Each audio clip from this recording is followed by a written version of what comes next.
आओ यही उपलक्ष्य में आज की कार्यक्रम की अवसर विशेष गीत अपने सबके बीच में राखी और सुना भी। आजू जनकपुर में मारवा बरसो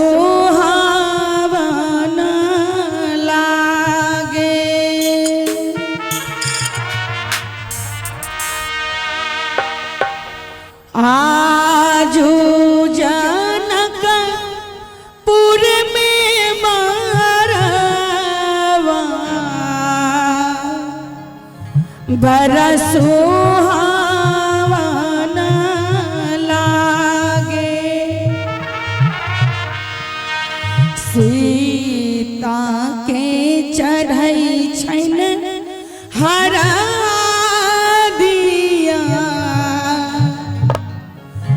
बड़ा मन भावन लागे।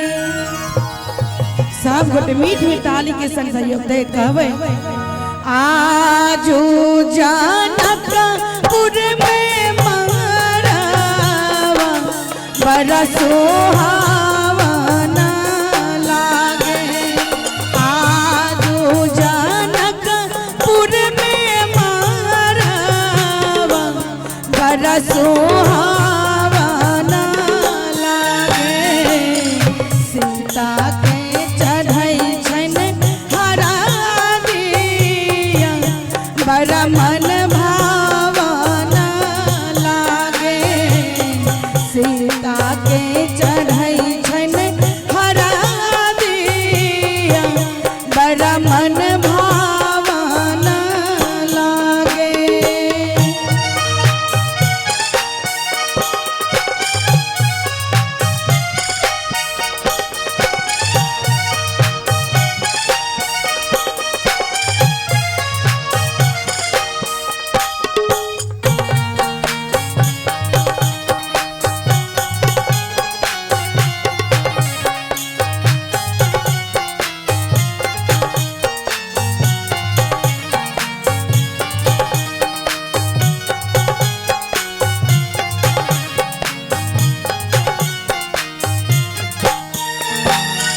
हरियर बास कटवालन जनक राजा हरियर बास कटवालन जनक राजा घर में सुनना माई के बाजै छै आनंद बाजा घर में सुनना माई के बाजै छै सोर भेलै सगरो महालिया बड़ा मन भावन लागे। सोर भेलै सगरो महालिया बड़ा मन भावन लागे। सीता के चढ़ई छन हरा दिया बड़ा सोहावन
धन्य नगरिया के उमरल भगिया है धन्य सुंदर सिया के अमर सुहागिया है धन्य सुंदर सिया के अमर सुहागिया है चौका पूरा ले आंगनवा बड़ा मन भावना लागे चौका पूरा ले आंगनवा बड़ा मन भावना लागे सीता के चढ़ई छन हरा दिया बड़ा सुहावना लागे सीता के चढ़ई छन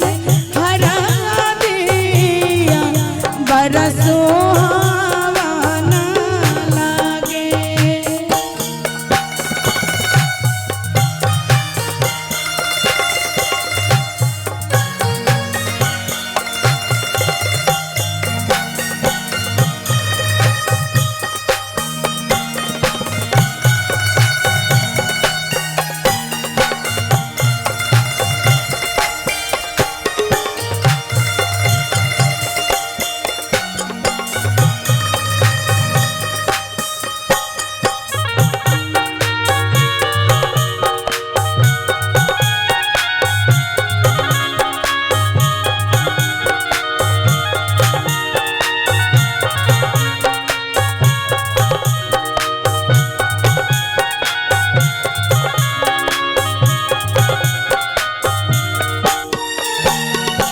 आँखी के पुतरिया के भेजबै नजरिया से आँखी के पुतरिया के भेजबै नजरिया से धरती दरकी जेते गिरतै बिजुरिया है धरती दरकी जेते गिरतै बिजुरिया है झर झरा सीता के चढ़ई छन हरा दिया बड़ा मन भावना लागे। सेकंड को निक लागल मीठ मीठ ताली के संग सब गोटे